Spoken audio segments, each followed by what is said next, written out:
What's up, everybody? Welcome back to the Monkey King MMA show. I haven't done one of these videos in a very fucking long time. Back when I started this channel, I was between an internship and my first ever actual job. And I was unemployed, just working on content all day. I had all the time in the world to film these videos, but as soon as I got my job, I got a little bit slower, started focusing a lot more on the short form content for TikTok. I kind of lost track of all the long form stuff, but now we're back. I'm unemployed and I'm ready to hit the books, and we're gonna make a shit ton of money together.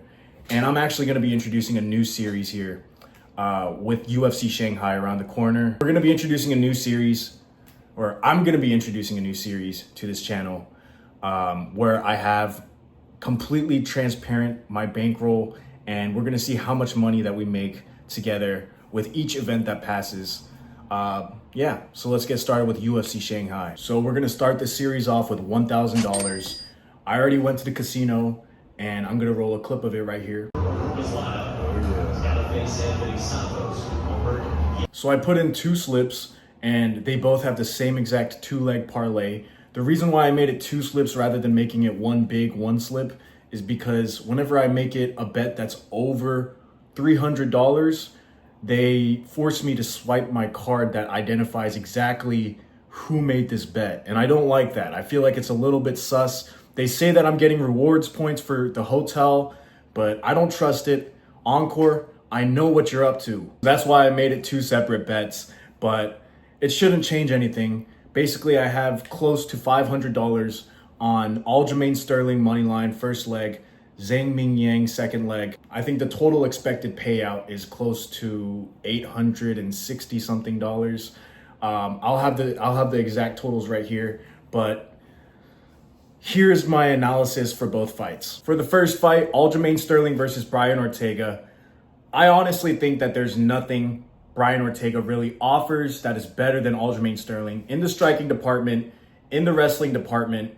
I think Aljamain can hold his own in the stand-up. I think he has better movement than Brian Ortega. He's constantly active, doing all those knee stomps, those kicks, switching stances. He's going to be a puzzle for Brian Ortega to solve, and I think he's honestly going to be winning from range. He's just going to be peppering him up. And in terms of offensive wrestling, I think Sterling is way better in offensive wrestling.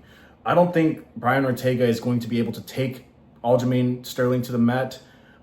Maybe I might be wrong.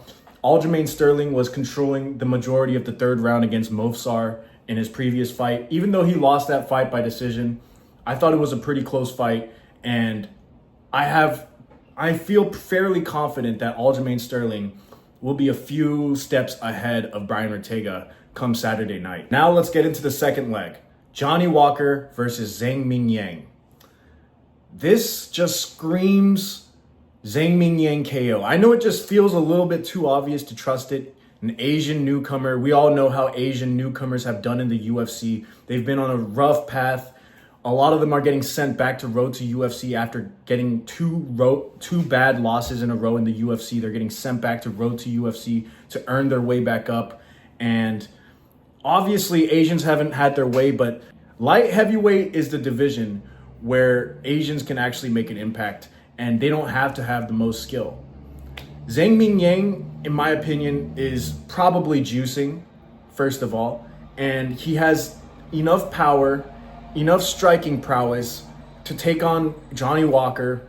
And just with Johnny Walker's chin, with the way he fights, I think that there's going to be some type of moment. Like if you're counting on Johnny Walker to not get chinned over a 25-minute period, I would just say that you're crazy. I would have to call you crazy. Just stylistically, let's say realistically, Zhang Mingyang only has, 2 rounds worth of cardio, which is probably the case. I just don't think that he gasses out before he knocks out Johnny Walker. Like, it doesn't take much to knock out Johnny Walker. I feel like you just have to land clean like twice.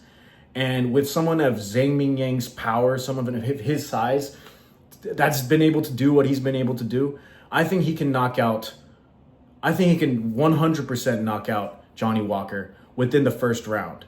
So I'm going with Zhang Mingyang. I feel pretty confident. Even despite him being a minus 350 leg, I feel pretty confident that Zhang Mingyang will get the job done with the KO this Saturday. Now let's talk about expenses. Every single expense that I have during my casino runs, during any of my betting trips, anything that's related to betting, I'm gonna count it. And I did have one during this casino run. I went to eat some Chinese food and it costed me $27. So we're gonna add that to my expenses. And I'm gonna be completely transparent. That's the name of the game. That's the whole reason I'm doing this series. And we're gonna see how much I can make. I appreciate you guys for watching this far. If you've made it this far, please comment eggplant in the comments down below. I'll see you guys next week. Let me know in the comments if you're tailing. And I love you guys.